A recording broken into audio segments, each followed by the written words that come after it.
උපදේශකයන්ගේ සංගමයේ 21 වෙනි සංවත්සරය එවැගේම 18 වෙනි විධායක කමිටු මහ සභා රැස්වීම අද දවසේදී පවත්වන්නට මෙවර විධායක කමිටුව වෙච්ච කණ්ඩායම සූදානම් වුණා. මහාචාර්ය අතුල සුමතිපාලයන්ව ඉතාමත් ගෞරවයෙන් ආදරයෙන් යුතුව ශ්‍රී ලංකා වෘත්තීය මනෝවිද්‍යා උපදේශකයන්ගේ සංගමය වෙනුවෙන් අපි පිළිගනු ලබනවා.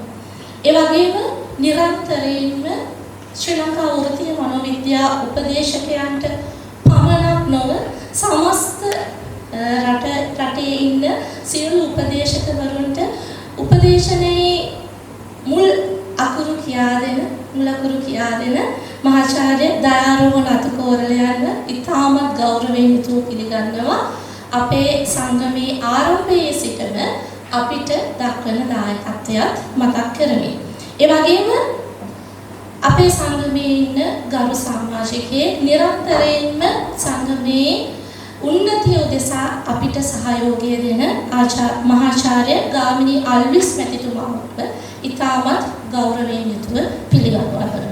ඒ වගේම ශ්‍රී ලංකා වෘත්තීය මනෝවිද්‍යා උපදේශකයන්ගේ සංගමයේ අඛණ්ඩ වෘත්තීය සංවර්ධනය උදෙසා ක්‍රියාත්මක කරන වැඩසටහන් මාලාවේ ආරම්භයේ සිටම මේ දක්වා අපිට සහයෝගය දෙන ආචාර්ය සතිකද සිල්වා මැතිතුමාණන්ව අපි ඉතාමත් ගෞරවයෙන් යුතුව පිළිගන්නවා. අඛණ්ඩ වෘත්තීය සංවර්ධනය කියලා කිව්වහම උපදේශකවරුන්ට අමතකම කරන්න බැරි කොටසක් තමයි මද්‍රව්‍ය උපදේශන කියලා කියන්නේ. එහිදී අන්තරායකර ඖෂධ පාලක ජාතික මණ්ඩලයේ නිවාරක අධ්‍යාපන හා පුහුණු අංශයේ නියෝජ්‍ය අධ්‍යක්ෂක ප්‍රදීප් කොහලානේ ගෙදර මැතිතුමාණන් මේ වසර පුරාවටම අපිට ලබා දුන් දායකත්වය සම්පත් දායකත්වය මතක් කරමින් ඉතාමත් ගෞරවයෙන් එතුමාව පිළිගනු ලබනවා. ඒ වගේම ශ්‍රී ලංකා වෘත්තීය මනෝවිද්‍යා උපදේශකයන්ගේ සංගමයේ පුහුණු වැඩසටහන් සඳහා අපිට දායකත්වය ලබා දෙන ඒ වගේම අපේ පුහුණු සැසිවලට නිරන්තරයෙන්ම අපිව ධෛර්යමත් කරන උපදේශකවරයෙක් පුහුණුකරුවෙක් ලෙසද සිටිය යුතුයි කියන තේමාව යටතේ අපිට නිරන්තරයෙන්ම ගුරුහරුකම් ලබා දෙන වර්තමාන සංචාරක මණ්ඩලයේ සභාපති ආචාර්ය මහේෂ් තිත්තගල්ල මැතිතුමාව ඉතාමත් ගෞරවයෙන් යුතුව පිළිගන්නවා. ඒ වගේම ශ්‍රී ලංකා වෘත්තීය මනෝවිද්‍යා උපදේශකයන්ගේ සංගමයට අද අපි මේවත් පාර්ට්නරයක් ලබාගෙන මේ හැම දෙයක්ම කරන්නේ අපේ ආචාර්ය සමන් වීරවංශ මැතිතුමාණන්ගේ ශක්තිය නිසා. සර් අද මේ වගේ උත්සවයක් කරන්නේ සර්ගේ තියෙන ශක්තිය නිසා බෙහෙවින්ම ස්තුතිවන්ත වෙනවා. ඒ වගේම ගෞරවයෙන් පිළිගන්නවා. ඒ වගේම මගේ විධායක කණ්ඩායම විධායක මණ්ඩලය ගැන කතා කරනකොට ප්‍රධාන ලේකම්තුමිය කුසුම්දල්ප ධාතු මැතිණිය වසර පුරාවටම අපිත් එක්ක එකට ඉඳගෙන මේ වැඩසටහන සාර්ථක කරගන්නට අපිට ශක්තියක් වෙන ප්‍රධාන ලේකම්තුමිය. ඒ වගේම භාණ්ඩාගාරිකතුමා ගොයම් ප්‍රභාත් රූපසේන මැතිතුමා අද එන්න අපහසු තත්ත්වයක තිබුණත් ඔහුගේ රාජකාරිය නිසියාවෙන් ඉටු කරන්නට අද මෙතන ඇවිත් ඉන්නවා. වර්තමානයේදී අපිට අපි මුහුණ දෙන සියලු අභියෝගවලට මුහුණ දෙන්නට ශක්තියක් වෙන අපේ විධායක කමිටුව උපසභාපතිතුමිය සංජා කරුණාතිලක මැතිණිය උපලේකම් සචින්තන දිලුක් සචින්තන මැතිතුමා මේ වැඩසටහන ක්‍රියාත්මක කරන්නට අති විශාල ශක්තියක් මේ වෙනුවෙන් යොදවලා තියෙනවා. ඒ විතරක් නෙමෙයි මගේ විධායක කමිටු සමාජිකයින් හැම අභියෝගයකටම එකට ඉඳලා අද මේ උත්සවය මේ තරම් සාර්ථක කරගන්නේ මේ කණ්ඩායම මාත් එක්ක එකට හිටගත්තු නිසා. ඒකේ බොහොම ආදරයෙන් ගෞරවයෙන් යුතුව ඒ විධායක කමිටුව නියෝජනය කරන ජෙනරල් තුස්ත සිල්වා, දර්ශනී බණ්ඩාර, මිත්තා කුලසිරි, ඇන් ෆ්‍රැන්කේ, සඳුනි සෙනවීර, සංජා කරුණාතිලක, අමිල මధుරාපෙරම කියන මගේ ආදරණීය විධායක කමිටුවත් බොහොම ආදරයෙන් පිළිගන්නවා. ඊළඟ අවස්ථාව ඔබට අපි කොතරම් වැඩසටහන් ක්‍රියාත්මක කරන්නට ආරාධනා කරා කොතරම් වැඩසටහන් සැලසුම් කරත් ඔබ වැනි සමාජික කණ්ඩායමක් අපිට ඉන්නේ නැතිනම් අපිට මේ වැඩේ කරගෙන යන්න අපහසු වෙනවා. ශ්‍රී ලංකා වෘත්තීය මනෝවිද්‍යා උපදේශකයන්ගේ සංගමයට ඒ හැකියාව තියෙනවා. අපි රටක් ලෝකයක් ජයග්‍රහණය කළා ජාත්‍යන්තර මට්ටමේ ජයග්‍රහණ ලබාගෙන තියෙන වර්ෂයක්. ඉතින් ඒ සියලු දේ කරන්නට හැකියාව ලැබුණේ ඔබ නිසා. ඒ නිසා ඉතාමත් ගෞරවයෙන් යුතුව ශ්‍රී ලංකා වෘත්තීය මනෝවිද්‍යා උපදේශකයන්ගේ සංගමේ සියලු සමාජිකයන් නැවත වතාවක් ගෞරවයෙන් පිළිගෙන ඒ වගේම සියලුම සම්භාවනීය අමුත්තන් තාමත් ගෞරවයෙන් පිළිගන්නවා. බොහොම ස්තුතියි. මේ ආයතනයේ ඉතිහාසය ගැන කියවුණා. ඒ ආයතනයේ ඉතිහාසෙත් එක්ක මගේ සම්බන්ධයක් තියෙනවා මේ වැඩසටහන එක්ක. වරින් වර. කාලයක් තිස්සේ විදේශගත වෙලා හිටියට පහුගිය අවුරුදු 30ක් මම ඉංගලන්තේ රස්සාව කරාට ඒ 60ක් මම ගත කරේ ලංකාවේ. මම හිසේ සිට පාදාන්තය දක්වා ශ්‍රී ලාංකිකයේ අවුරුදු 30ක් ඉහළ කියාව කරාට තාම තියෙන ශ්‍රී ලාංකීය පාස්පෝර්ට් එක. එතකොට ඒ පසුබිමත් එක්ක තමයි අපි ওই පරිශන හා සංවර්ධන ආයතනය හැදුවේ පරිශන කරේ මේ වැඩ කටයුතු ගොඩක් කරේ. විශේෂයෙන් සුනාමි කාලේ මම ඉංගලන්තේ රැකියාව අතහැරලා ඇවිල්ලා අවුරුද්දක් ඒ වෙනුවෙන් කැපුණා. ඊළඟට කොවිඩ් කාලේ සහාය කටයුතුත් එක්ක මොකද මේ ඔබතුමියන් තුමන්ලා සහභාගී වෙන කටයුතු ඒ කියන්නේ උපදේශනයට සම්බන්ධ කටයුත්ත ඉතාමත්ම වැදගත් මෙහෙවරක් කියන හැඟීමෙන් ඉඳලා දැන් මෙතෙන්දී කතා වුණා එතකොට මේ මෙහෙවර අතිශය වැදගත් දෙයක්.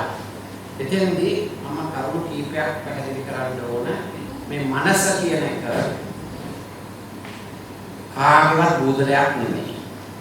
ඒකට වෘත්තීය අධිපතිවාදයක් තියෙන්න බෑ. මම මනස පිළිබඳ විශේෂඥයෙක්. හැබැයි මම කියන්නේ මේ විශේෂඥවරුන්ට පමණක් මේ වෘත්තීය මේ යුතුයකම මේ වගකීම බාර වෙලා නැහැ. අද අපි මොන දෙන සමාජ ආර්ථික දේශපාලන ගැටලු නිසා ඇති වෙන සියලුම මානසික ආදීනව කළමනාකරණය කිරීමට මනස පිළිබඳ විශේෂඥයන් 100 ගානකට කරන්න බෑ. කරන්න ඕනත් නැහැ. ඒක නිසා අපි සංකල්පයක් දියත් කරලා තියෙනවා ටාස්ක් ෂිෆ්ටිං කියලා. කියන්නේ වගකීම් බෙදා ගැනීම. වගකීම් අන් අයට පැවරීම. මේක සාක්ෂි දෙපත් කරන්න. අන්න ඒ වැදගත් කටයුත්තේ කොටසක් විදිහට තමයි මේ අද මේ වැඩමුළුව මම දකින්නේ. ඒ නිසා මම බලාපොරොත්තු වෙනවා මට දීලා තියෙන කාලය ඇතුළත අදහස් කීපයක් පළ කරන්න. Planting some seeds, that's my intention. මම මගේ කතාව වැඩියෙන් කරන්නේ සිංහලෙන්. හැබැයි මම ස්ලයිඩ්ස් ඉංග්‍රීසියෙන් හදලා තියෙනවා. අවුරුදු 30ක් එංගලන්තේ ගියා වරාට මම තාම හිතන්නේ සිංහල. වැඩියෙන් ලියන්න පුළුවන් සිංහල. ඉංග්‍රීසි බෑ නෙමෙයි. ඒක නිසා කවුරුත් අපේ නොවන භාෂාවක නිපුණතාවයක් තිබුණයි කියලා හිත නරක කරගන්න අවශ්‍ය නැහැ. ඒක නිසා මම කනගාටු වෙනවා දෙබලෙන් මේක දේවල් කරන්න හැකියි.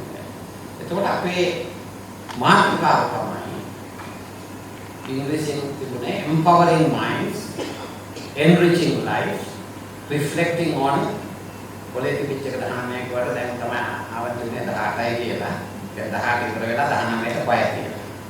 19 years of growth and impact. Taking the next leap into future with purpose and passion.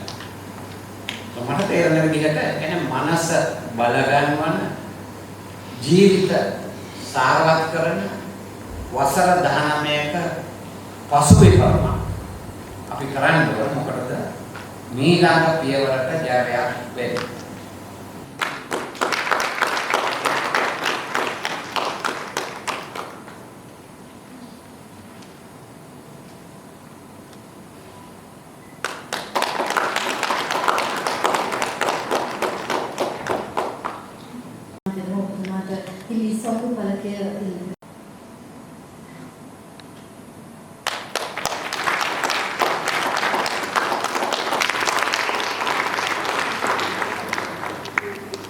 අපි වෘත්තීය වශයෙන් මනෝපදේශකවරු. එහෙම නේද? ඒක අපේ හෘද සාක්ෂිය තියෙනවා. වෘත්තිකත්වය කියන එක ප්‍රොෆෙෂනලිසම් කියන එකත් එක්ක බැඳිච්ච දෙයක්. වර්තමානයේදී අපි ඉන්නේ පුදුමාකාර අවධියක මානසිකව ව්‍යාකූල වෙච්ච බොහෝ ජනකාලයක් අතර අපි මේ වෘත්තියේ යෙදෙන්නේ යන්නේ. එහිදී මට දැනෙනවා 2000 වර්ෂයේදී මම ශ්‍රී ලංකා පදනම් ආයතනයේ ඉස්ලාම මුදල් දේවල පාඨමාලා ආරම්භ කළා. එතකොට මම ගොඩාක් අභියෝග වලට මුහුණ දුන්නා. ශ්‍රී ලංකා පදනම් ආයතනයේ එහෙම වෘත්තික මට්ටමේ පාඨමාලා තිබුණේ නැහැ. තිබුණේ රැස්වීම් තියෙනවා, විවිධ මාතෘකා කතා කරනවා, ඒ වගේ ස්ට්‍රක්චර්ඩ් කෝසස් තිබුණේ නැහැ. මට හිතුණා මේ ආයතනය තුල එහෙම එකක් පටන් ගන්න ඕනේ කියලා. ඒ පටන් ගත්තට පස්සේ මම අභියෝග රැසකට මුහුණ දුන්නා. එකක් මුදල් ගෙවල් කොහොමද ඔයා පාඨමාලා පවත්න්නේ? මෙච්චර කාල ශ්‍රී ලංකා පදනම් ආයතනයේ තිබිච්ච ස්ට්‍රක්චර් එක විවස්ථාවට මේක අනුකූල නැහැ කියලා. ඊට පස්සේ ඒ අවස්ථාවේ මාත් එක්ක මට ගුරු උපදේශකවරයෙක් වශයෙන් හිටිය ආචාර්ය විජේ ජයතිලක සමන් ඔයා මේ ආයතනයේ ගිහිලා ලියාපදිංචි කරන්න ජාතික වෘත්තීය කමිෂන් සභාවේ ද්විතීක වෘත්තීය අධ්‍යාපන කමිෂන් සභාවේ මම ලියාපදිංචි කළා. සෙලාම හිම මනෝවිද්‍යාව පිළිබඳව ඒ වගේම බෞද්ධ මනෝවිද්‍යාව පිළිබඳව විවිධ පාඨමාලා ආරම්භ කළා. මහාචාර්ය දයාරෝණයන්ග මහාචාර්ය ගාමිණී අල්විසතු ගොඩාක් අය මේ පාඨමාලා වලට සම්බන්ධ කරගෙන අද මේ දක්වා ආවේ මල් පාවඩම් උඩ ආව ගමනක් නෙවෙයි. හැම වෙලාවෙම අපිට තිබුණේ ලස්සන අත්දැකීම් තමයි අභියෝග. මේ අභියෝගයකින් එක ජය ගන්නකොට මට තාමත් මතක් වෙනවා මම මේ කතාව ඉස්සෙල්ලාම ඇහුවේ මහාචාර්ය දයාරෝහණයන්ගේ. දැනට අවුරුදු 25කට 27කට උඩදී 28කට උඩදී මේ කතාවේ මම ඉගෙන ගත්තේ. සමන් මහත්මා ගාන්ධි කියලා තියෙන අවස්ථා පහක් ඕනම ප්‍රජා සංවර්ධන ව්‍යාපෘතියක් කරන්න යනකොට මේ අවස්ථා පහ පසු කරන්න වෙනවා. ඔයා මේ අවස්ථා පහ පසු කරලා තමයි ඔයා සතුට ලබන්න පුළුවන් වෙන්නේ කියලා. ඒ අවස්ථා පහෙන් පළවෙනි අවස්ථාව තමයි කිසිවකු අපි කරන වැඩේ ගණන් ගන්නේ නැහැ, නොසලකා හරිනවා. කාටවත් අවබෝධ වෙන්නේ නැහැ මොකද්ද මේ කරන්නේ කියලා. ඒ අවස්ථාව පසු කරගෙන ටික දුරක් යනකොට මිනිස්සුන්ට දැනෙන්න ගන්නවා මොන හරි යමක් කරනවා. මේකේ මොන හරි තියෙනවා.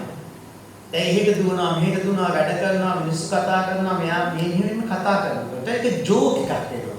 අනිත් අයට අපේ ජෝක් එකක් වෙනවා. උසුළු විසුළු කරන්න ගන්නවා. ඔහොම ටික දුරක් යනකොට ආයි තුන්වෙනි අවස්ථාවට යනවා. ඒක පරිභව කරනවා. මූණටම බයිනවා. පෙත්සන් ගහනවා. කීලම් කියනවා. මෙහෙම අවස්ථාවක් යනකොට මේ අවස්ථාවේ බහු කරගෙන යනකොට හතරවෙනි අවස්ථාවට යනවා තර්ජනය කරනවා. සමහර විට මරණ තර්ජන පාවා. මට මතකයි ඉඳලා කිව්වා පස්වෙනි අවස්ථාව පිළිගන්න අවස්ථාවට එනවා. පිළිගන්න අවස්ථාවට එනකොට සමහර විට අපි මිය ගිහිල්ලා තියෙන්න පුළුවන්. මිය ගිහිල්ලා අවුරුදු ගානක් ගියාට පස්සේ තමයි මෙන්න මෙහෙම නිර්මාතෘ කෙනෙක් මෙන්න මේ වගේ ඇගීමකට ලක් වෙච්ච පුද්ගලයෙක් කියලා මිනිස්සුන්ට දැනෙන්න ගන්නේ එදා ඒ කර දේවල් වටිනාකම. ඒ වගේ අපි දැන් ඉන්නේ මේ හතරවෙනි අවස්ථාවේ. එහෙනම් පස්වෙනි අවස්ථාවට මම ඔයගලන්ට මෙහි මූලිකව වස්තු බීජයේ වපුරපු පුද්ගලයන් අතර ප්‍රධානියෙක් ලෙස මම ඔයගලගෙන් ඉල්ලීමක් කරනවා. අද මේ වෙන විට අපේ ලංකාවේ වෘත්තීය මනෝපදේශනය පිළිබඳව දේශපාලනය කරන තරගයක් වගේ වෙලා තියෙනවා. ශ්‍රී ලංකා පදනම් ආයතනය කියන වෘත්තීය උපදේශනයේ මහගෙදර දක්වා අපි අරගෙන යනවා. ඒ අරගෙන ආව කාල සීමාව තුළ මට උනා මේ වෘත්තීය කුහකත්වයේ හින්දා වසර 4ක් මගේ හැකියාව අහිමි වෙලා ඉන්නත් මට සිදු වුණා. නමුත් ඔබ සත්‍යගරුක නම් හෘද සාක්ෂියට එකඟ නම් මට වගේම ඒ හිතපු කාල සීමාවටම වන්දි ලැබිලා නැවත ඔබට සේවයට එන්න පුළුවන් වෙනවා වගේ ඔබට ඔබගේ හෘද සාක්ෂිය හරි කියලා ගන්නවා නම් ඔබට ජීවිතේ ලොකු ජයග්‍රහණයක් කරා යන්න පුළුවන් වෙනවා. ඒ හින්දා මගේ ආදරණීය යහළුවනේ අපි මේ පවත්වන්නේ වෘත්තික මට්ටමක. ඒ හින්දා අර බුදුදහම තුළ තියෙනවා සබ්බේ දන උම්මත්තකා කියලා පාඩයක්. සියලුම මිනිසුන් තුළ යම්කිසි උමුතු රෝගයක් තියෙනවා. ඒ උමුතු රෝගය මනෝ උපදේශකයන් තුළ මම හිතන්නේ මේ දවස්වල වැඩි වෙලාද කියලා හිතෙනවා. උපදේශනයේ දෙන පුද්ගලයෝ තුළ මේ උමුතු රෝගය දැන් වැඩි වීගෙන යනවා. ඒ අය උපදේශකේ වෙලා තියෙනවා. ඒ හින්දා මෙහි නායකත්වයටපත් වෙන්න ඕනේ. මෙහි ඉදිරියට අරගෙන යන්න නම් පිළිගන්න මට්ටමට මේ වෘත්තික සංවිධානය ගොඩනගන්න නම් ඔබ හෘද සාක්ෂියට එකඟව ඒ නායකත්වයට එන්න ඕනේ. ඒ නායකත්වය තුළ ක්‍රියා කරන්න. ඒ නායකත්වයේ තුළ ඔබ ජීවත් වෙන්න. එහෙනම් මොන අභියෝගාවක් මම විශ්වාස කරනවා සත්‍ය තමයි ලෝකේ ජයගන්නේ. ඒ හින්දා අපි මේ හැම දෙයක්ම කරන්නේ කිසිම ප්‍රතිලාභයක් නොලබා ඒ ප්‍රතිලාභයක් නොලබා කරන මේ සත්‍ක්‍රියාව තුළ ඔබට වෘත්තිකීය වශයෙන් ඉදිරියට යන්න අවශ්‍ය සෑම පහසුකමක්ම සලසන්න සම්බන්ධිකායක වශයෙන් මම බැදී ඉන්නවා.